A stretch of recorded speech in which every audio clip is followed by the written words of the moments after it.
start it off right now. Here we are. Hello and welcome to another 832-6. A podcast where we talk about issues and challenges in education today. All right, so grab a beverage of your choice and enjoy the conversation. Today's guest is Daniel Dion. And Daniel, you want to give us a quick intro to you? Yeah, sure. So my name is Daniel. I was born and raised here in Saskatchewan, in northeast Saskatchewan, a small francophone town, a little French town, one of those rare French Saskatchewan guys. The town is Zenon Park, about 200 residents, like really small. So small that I am half of my graduating class. And super isolated, so we didn't have a lot of teachers and stuff available at my school, so I did a lot of distance ed when I was a student in high school. So I went to University of Regina in the BAC program to get my bachelor's degree in education. Started my career in Gravelbourg, Saskatchewan, taught there for 3 years. After 3 years, they thought I was good enough to be a principal. So then I was principal for a year at the École Secondaire Collège Mathieu. A lot of people might know the college out there. I was principal there for a year, and then I decided to come back to the city, get a little closer to my family, to my wife's family, and transferred here at the École Monseigneur de Laval here in Regina, which is within the same school division, and I've been teaching there ever since. So it's been I'm coming in on to my, I think it's 12th year of teaching. Yeah. Cool. I hope you got valedictorian. Note that if you're one or two, man. I did. I got the Governor General Award for the best average in my school. So that was really awesome. Well, welcome, Daniel, and thanks for joining us here in this conversation. All right. Well, let's start the conversation off. Daniel, we're lucky to have be a part of the same class as you in 832 and some other ones. So we know that you have a lot to share with us. So how are things going with your remote learning? What are some of your your wins and maybe some of your challenges? I guess the big question is who's learning here? Is it the students or is it the teachers? At this point, I think it's a little bit of both. It's going pretty well. I mean, we were all thrown into this situation unexpectedly, and normally when let's say you're becoming a remote teacher, you know ahead of time that you'll be teaching remote and you got time to prepare. But at this point, we were all just thrown into it. Kate, you're teaching remotely now, and the idea of switching from an in-person setting to a remote setting is really hard. You can't just take the structures from out there and bring them over here, and then it works out. So yeah, it's been going really well. I mean, I had preconceived notions of what I wanted to do, how I wanted to structure it through my experience as a student, through my experience as a teacher, and I've assisted a lot of kids at school in their distance ed classes, and I kind of know what works, what doesn't work, and then through the all the conversations we've had through all my previous 4, I guess now, ECNI courses, I'm starting to get a good grasp. But what are the good practices? What are the bad practices? And so right now it's going really well. Yeah. Cool. Well, I just really like the way that you're flexible with it and that you're rolling with it, and that you share so willingly too as well. Thank you for sharing that. Yeah. Daniel, do you want to run us through so what are you doing? Like, what classes are you delivering online right now? And then what sort of apps or platforms are you using to do that? Yeah, so for me right now, I teach, just give you a context in my house, we're 2 full-time teachers in my household. I have 3 children, a 6-year-old, a 4-year-old, and a 1-year-old. The 6-year-old and the 4-year-old are both receiving a little bit of distance ed through their schools. So we got to deal with that during the school day. And my wife is also, she's a counselor. So she has to do counseling with students during the day too. So we decided to go ahead and just divide the day in 2. So I work in mornings, my wife works in the afternoons, and we flip the supervision of our kids at that point. I teach 3 classes, all in French. I teach biology 30. I teach health studies or health science 20, as well as physics 20, distance ed. How do I structure it? I structure it, basically it's all asynchronous. I just couldn't fit my schedule within a set time of the day with my kids and with everything going on. It was just too difficult. So I decided to do it completely asynchronous. So in the mornings, I'm available for my students through for 1 hour from 9 to 10 in the morning. All of my students can contact me straight. We use Microsoft Teams as our main communication hub for the students and even for the staff. And after that, from 11 to 12, or from 10 to 12, rather, I go ahead and I record classes. Usually I'm a day ahead, so I have about 2 classes a day where I record. I try not to record more than 30 minutes at a time as segments. And then I basically took I took Alex's system of using a Google Doc to communicate with my students. Basically, I post all the information, the PDFs and stuff like that in there. And I upload my videos to YouTube. And then the kids, they go and they see the date in the Google Doc, and they know that, and I put the link to the YouTube video there. And they watch the video, and then I have the list of things that they need to do. And then that's how we handle the assignments. Basically, for the recording of my videos, I use Open Broadcaster Studio, OBS. So a lot of teachers and a lot of young kids know about it for your streaming on Twitch and stuff like that. That's what they use. So it allows me to do a lot of my switching and stuff like that. So I don't have to edit. I do it all on the fly, which is really nice. So it saves a lot of time. I have like so many cameras, it's crazy. I have my front camera, I have a document camera, and I also screen share my my iPad to to do demonstrations and stuff, especially for math. That's really nice. So once Daniel, are you filming live? Are you filming live? No, I don't do anything live with the students. It's all pre-recorded. I just first of all, switching live video is. First of all, I don't know how to do it. I would have to interface OBS with Teams somehow with some kind of plugins, and I'm just not there yet. But I like pre-recording it because then I have a set limit in time, and I if I make a mistake, I can start over. Although I haven't really started over yet. But yeah, so and handling the assignments is probably the biggest challenge right now. Is how do you evaluate? How do you know that your students are progressing? So I use a tool called Crowdmark. Crowdmark was developed by some people at the University of Toronto, if I remember well. And it was developed because they were doing large national math assessments, pan-Canadian math assessments, where they would receive like 5,000 exams to correct at a time. And basically what they had to do is they had to get a bunch of TAs and teachers and stuff for high school, like together in a room. They would order like hundreds of pizzas, and they would take all these papers and stacks of papers, and they would okay, you correct question 1 on these papers, you correct question 2, and then you had to make sure everybody's correcting the same way. Those who've done provincial assessments kind of know what we're talking about. So they decided to create software to facilitate that.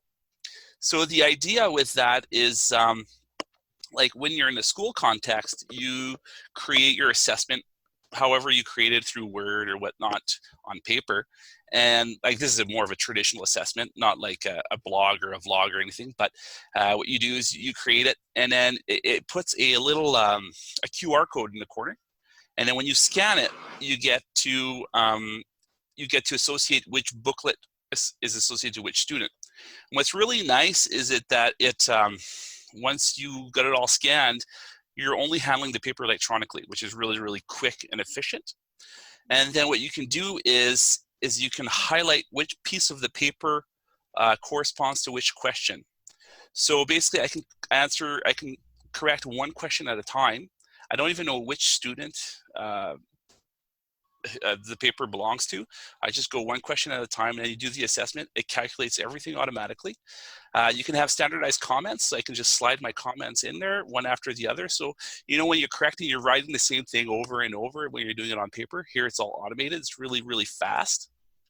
And then what you do is once you're done, you can, you get a graph with all your which questions they did well, they did wrong. So you can really analyze their performance of your students. And then when you're done, you can just email them the PDF, and boom, they have their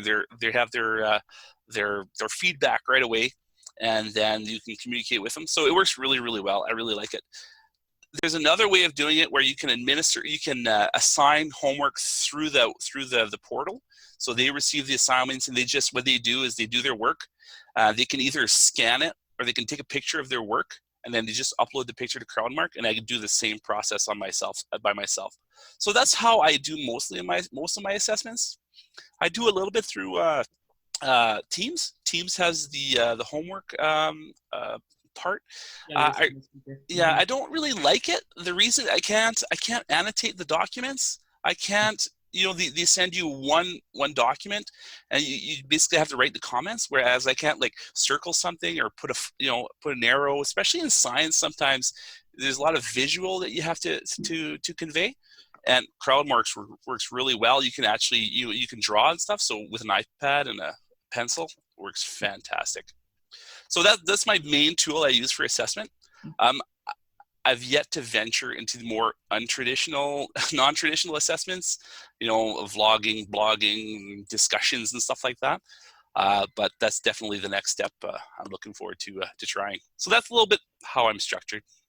That's super cool. I've never heard of Crowdmark before, so I'm gonna. Oh, another really cool feature with Crowdmark is you can have multiple teachers with the same students. So I can assign one question to Dean, one question to Mateo, one question to Curtis, and everybody can mark at the same time.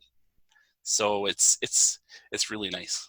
You didn't share. When did you find that app or Crowdmark or whatever? I found it 3 years ago, and I've been pushing it at my school. We had a free trial for a few months. Well, actually for about half a year. It worked really well. And then I was able to extend my use of it just for myself for another year. They allowed me to use it again. And this year, our school bought a license. The license is pricey. It's not cheap. But I've had 3 or 4 teachers working, and I'm trying to push it a little bit further, especially for distance ed. And it's just so easy to use, and it's so great. There's new features coming out consistently. The servers seem to be holding up. So I was considering over the past 5 years of taking a plunge and writing my own software to do that. Basically, it was almost exactly what I had in my mind as an idea for software. And when I found that, I was just elated with joy that I had found something that did what I wanted to do. So I said, okay, I'm not going to learn how to code anymore. I'm just going to use this software. Just teach. So you're delivering 3 very different courses, in my opinion. Like you said, biology, physics, and what was the third one? Health science. Yeah. Health science. So are you finding that you have to modify the way you deliver them online, or is there any difference between those 3 courses and how you deliver them? Well, yeah, you could say so. Let's say biology. I had a lot of pre-cooked PowerPoint presentations and stuff, so that's going pretty well. I can just follow my PowerPoints, annotate the PowerPoints, and basically do my presentations like that. That works really well. Basically, just presenting content and ways of thinking, and I'm trying to relate it a lot with the current situation of the COVID and pandemic and whatnot. So that one's more of a traditional lecture, send readings and comprehension questions. The health science class is pretty much the same thing. I try to integrate websites with other information and stuff. It works okay. I'm trying to just survive. I'm basically just taking the books that I have and teaching like that. I don't have much time to prepare extra material and stuff. And for physics, it's a lot of just working out questions on camera. Basically try to convey way of thinking, how to solve problems, how to use the tools that we teach within physics to solve problems. So a lot of problem solving on camera. So kind of like working it out on the whiteboard in front of the students. And then what's really nice, sometimes I see when I do my assessments, common questions where students have common mistakes. And then I'll just prepare a special video just to address that. And I'll upload that. And if there's questions where a lot of students are asking the same question, well, I'll prepare a video for that. So I prepare videos on demand sometimes just to address certain questions. So they're all a little bit different, but they're all fairly similar in another way. Are you able to do like or simulate a lab or anything like that? Do you have any labs? I have. I did start a lab last week.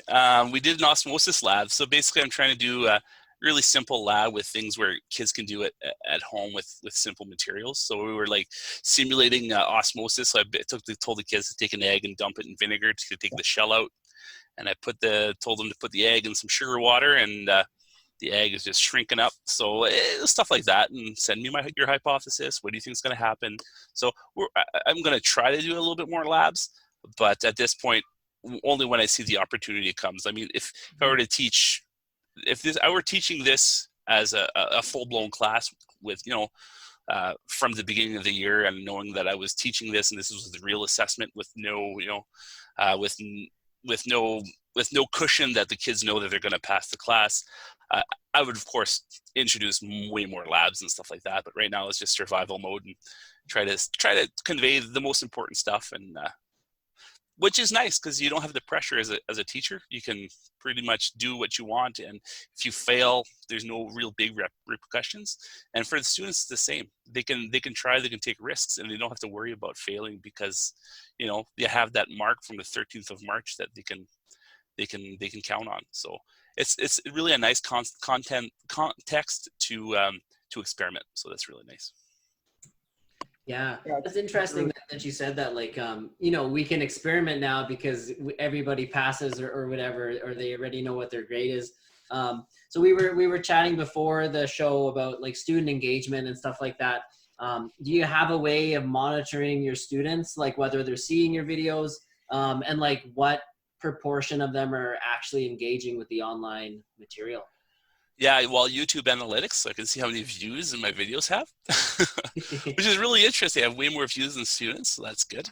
They're unlisted, so you guys can't go see them. It's just my students. Oh, shucks, that was my next question. I can send you guys a link if you want to see my classes. I can send you guys a few links.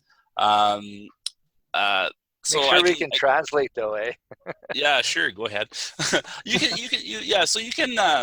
can see that. You can see how engaged they are. But basically, I try to do small, short assessments often. So just answer these 2 questions, or I'll send a little piece of homework just so that I know that they're doing it. Mm-hmm. So it's frequent assessments, but it's not large assessments. And with Crowdmark, it goes so fast. I can assess everything within a few minutes, which is really cool. In Crowdmark, you can actually see it says I think it's GPH. It's grades per or assessments per hour or something like that. It tells you how fast you're correcting. So it's kind of nice. That's kind of cool. Yeah. For those teachers who really like stats. Yeah, it's really good. I know that you said that you were using Microsoft Teams. I don't know if you know this or not, but I know just recently they have rolled out something called Insights in Microsoft Teams. And so Insights is a certain tab that you can add to your class team, and it will show like when kids are signing in, and like if you're using the assignments feature or things like that, what they're accessing and what they're working on too. So that's a good idea. I'll have to look into it. I didn't know. Yeah, it's another kind of little feature it's still in beta mode, but it's looking pretty promising. So yeah, our division locked Teams down a lot. Like they restricted a lot of the access and stuff like that. Mm-hmm. Like the kids can't even chat within themselves, which is really sad.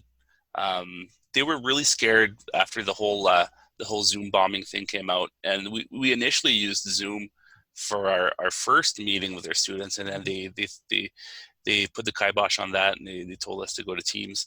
So Teams is working okay. It's fine. Zoom has so many more features. It's more feature rich, and it's a little bit more reliable, I find. The quality of the video is better, but otherwise it's okay. Yep. I think, what we have kind of similar to you, right? Like everything is managed from the higher ups, but I think there's lots of integration. Like if you are using Microsoft products, I'm super impressed with some of the integration with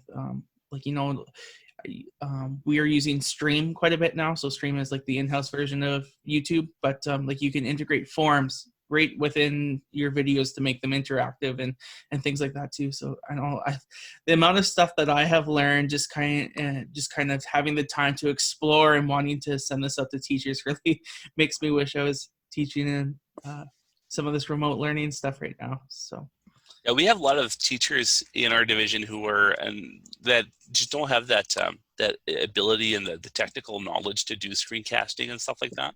And our computers are locked down just so tight we can't install software or anything. So a lot of teachers are actually taking Zoom to do their screencasts and their switching and stuff like that. And they're just basically starting a meeting by themselves and recording it through Zoom. And that seems to be working fairly well. yep, for sure. So what are some of the positive changes that you have observed and you would like to kind of see kind of moving forward with kind of what's been going on with? Positive changes. Oh boy. There's got to be some positives in all this, right? There always is. It's, you know what, the one thing that I'm really, really liking is that I'm developing a lot of resources that I've always wanted to have, but I've never had the opportunity to do just due to lack of time. When we return to the classroom, hopefully one day, before the end of the world, what I'll be able to do now is I'll have, at least 1 or 2 units with tutorial videos done, cooked, so that I'll be able to say, okay, you want to progress faster, here are the videos, go ahead. Yep, or you're having difficulty, go look at my video, maybe I explained it differently. Maybe you can watch it a couple times. So I'll have that tool so I can help those students who are gifted, which I find is a segment of students that I kind of neglect, because they're the ones that they can handle themselves, but you never take the time to really push them forward. And those students who have difficulty, they take up most of your time. So with that, they can progress at home. And hopefully, I'm trying to keep my videos at less than 30 minutes, about 30 minutes, so I can maybe assign the lessons at home to watch. And then when they come to school, we can work together instead of teaching.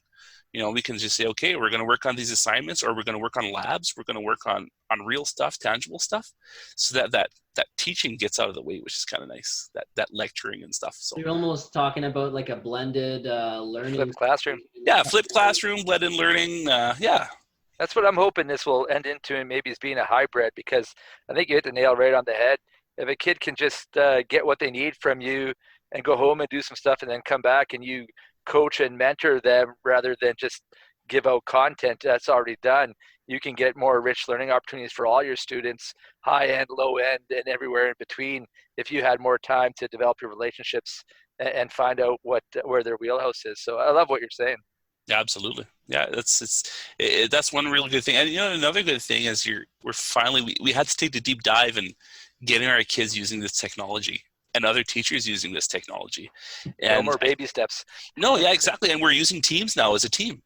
And I can imagine, when we start teaching, hopefully maybe in September, if we get back to school, we can post our messages on Teams. We don't have to do staff meetings as often. We don't have to write something on a board somewhere where if we forget to pass by it, we don't see it.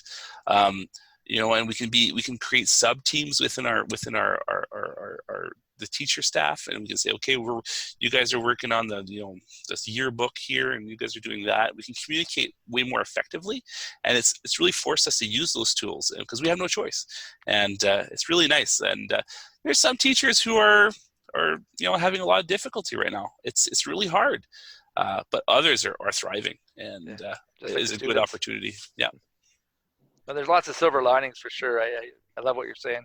The thing will be to see if this continues, right? Like in September, when I'm assuming we're going to be back after, the world ends, as you're saying. But Daniel, do you intend to continue doing this method of, making some videos, or do you have some goals that you want to hit? I'd love to continue this kind of style of teaching. I've been wanting to do this type of style for a long time. I just never had the initiative to do it. So now, why stop now? So hopefully, hopefully we'll continue in that way. When we come back in September or whenever, hopefully administrators see how important it is for these kids to have access to that technology. Mm-hmm. And I'm hoping at some point maybe that one-to-one computer per child comes back, because now we know it's a necessity. That communication and those tools are a necessity. And this pandemic and stuff like this is not going to go away anytime soon. And if we have those tools, we can address those situations fairly easily. So I'm hopeful that the idea of educational technology and the idea of media literacy, and it comes and becomes more important in the scale of things that we do at school. So hopefully that's part of the good things that'll come out of it. You can definitely take the lead at your school and bring digital citizenship to the forefront, because we'll try. Yeah, like if this doesn't make it clear that like those digital literacies are so important, I don't think anything will, because this is one of the craziest things that's happened probably in our lifetimes, right? Like our parents and grandparents, had World War II and Vietnam, maybe if you're in the States, but like for us, like this is going to be a huge game changer, and at least it's bringing to the forefront like how much teachers are doing. Absolutely. Definitely.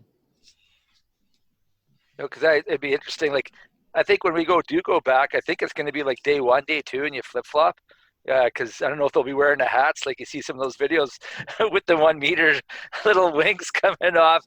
But I do think we'll have probably day 1 will be like 10 kids or 15 kids in your class, and day 2 will be that, and then they'll flip flop. So I don't see this just switching back to normal right away. I see that these skills and everything you're saying, Daniel, I think you get it, obviously, and we're lucky to have a guest like you, and hopefully a lot of people are learning from what you're saying, for sure, because I think you're bang on with a lot of things, because I don't think we're going back to the way we were before. We got to move forward and be progressive with it, and I love what you're saying.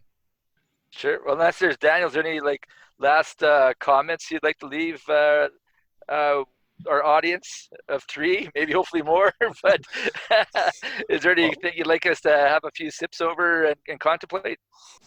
In a situation like this, we need to look at the positive. What are the good things that are coming out of this difficult situation? And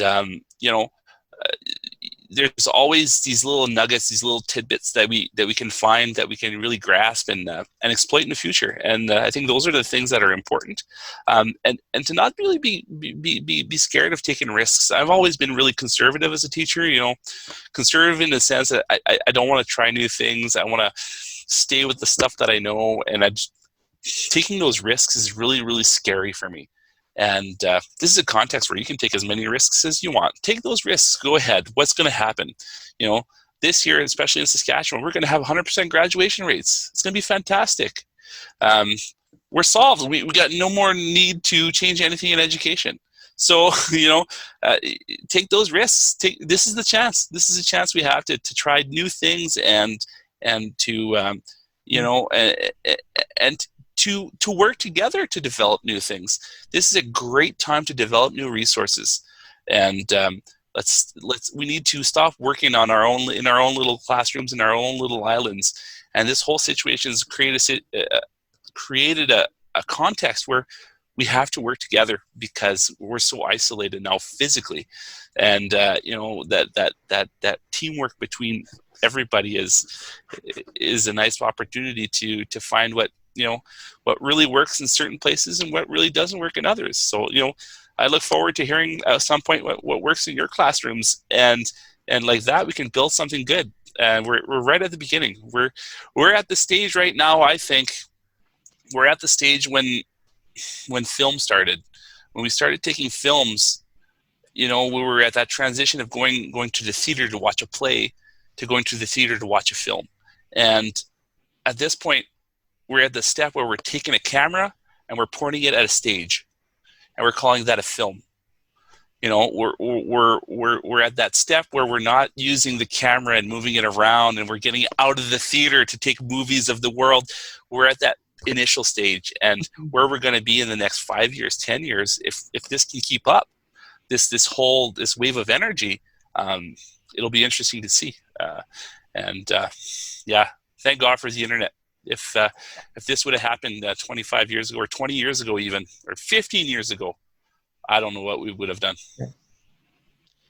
Sure, I really liked your analogy. That really kind of shows, but yeah, even thinking how much education has changed from like the 15 years until today, it is absolutely insane, right? Like I graduated 8 years ago, and I can tell you that it is a lot different. Like school is completely changed from those. I was telling my wife the other day, I miss using chalkboards. That feel, making those. I don't know if you've ever seen that trick of those guys that make lines with those dotted lines. I mean, I was a master at that, and today I probably couldn't do it. I had a professor who could do it in a circle, do the dotted line thing with the chalk. But a lot of that craft, that teacher craft like that is something that I kind of miss. But it's nothing. It doesn't mean it's nothing that we can bring back at some point. But it's amazing how it's changed. And another thing is we're going to need to develop better online resources for our students, especially in French. French is, especially around here. I know I work at a French immersion school, and there's some decent stuff in English, but then when they look at French, it's not so much. Yeah, and it's not just necessarily having access to it; it's having open access to it. We have to have resources that are available for everybody, and available for free, and available for people to modify, change, and not to have that that copyright cloud always over you. So we're really lucky. We've had good publishers that have opened up a lot of resources in French, which is really nice. But this is another big thing that we need to develop is better resources.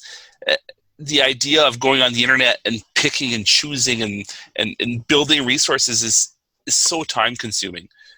I would love to have more of a nice skeleton of a class and a resource that we can then just pick off and add to, and then we can really forget the content and worry more about the action. Yeah, it's up to us. It's up to every individual teacher, and all it takes is one or two people to do it, and then it's out there, right? Absolutely. Well, I would disagree a little with you, Mateo. I'd also say it's up to the powers that be, because a lot of it's top down. I think at the grassroots, like you hear what Daniel's doing, and it's fantastic and it's amazing. And it's where education needs to go, in my opinion. But if we come back from this and the powers that be, like the government or, school boards or whatever, saying, no, go back to the way things were before all this, I think we lose a golden opportunity, if we have to conform to that. Like, Daniel is saying, like, I want to do more. He wants to do more things and concentrate on the learning for all the kids and all the ranges and all that, and it could be a really good thing. But if we go back to, we have to do a certain test or, what are we looking for? All this great work that people are learning and stuff right now could be just, that saved their bacon at the time, but let's go back to what we always did before. And that's one of my concerns with all this too. I'm hoping we move forward. We need more Daniels in the world in teaching profession, in my opinion. Definitely. I think very well said. Like, you're right. It's we need to be enabled, and the outcome, like the final product, kind of determines the way we're going to get there. So it's kind of a backwards process. So hopefully we can push a bit and take advantage of sort of the grim situation. Yeah, the thing that I've observed, we have lots of educational leadership that have, backed off in this situation because they just didn't know what to do, how to address it. And a lot of the teachers now have been trying things and have developed a lot of new procedures and new ways of doing. And in my hope, which is kind of a weird hope, is that a lot of these administrators that have backed off take credit for it and say, oh, look, we backed off, and look at the beautiful projects that have been done. And they say, hey, look, this seems to be working. And they can say, okay, well, let's keep going. And we need that will, and we need that leadership. So, we don't need more me's or more deans or more Mateos or more Curtises. We need more people in leadership positions that are convinced that doing things differently is not a bad thing. And I find in education, when you're doing things differently, we often look at it as bad because it's different. Especially, I'll think this is a can of worms and we don't need to go there. But, look, how do students, how do you evaluate a student to go into post-secondary education? You look at their grades. How archaic is this? It's crazy. We assign their performance by a number, and they evaluate their performance by a number. You look at elementary education, we're on a four-point scale. why are we doing this to ourselves? Why are we limiting ourselves to this archaic 0 to 100% grading scale? We're limiting ourselves. So, curriculum has been, evolving really well in Saskatchewan. I don't know about in Manitoba, Mateo, but in Saskatchewan, we've had a lot of good curriculum renewal, and it's been really, really fantastic. But we've been weighed down by the assessment part. That's been it's just brutal.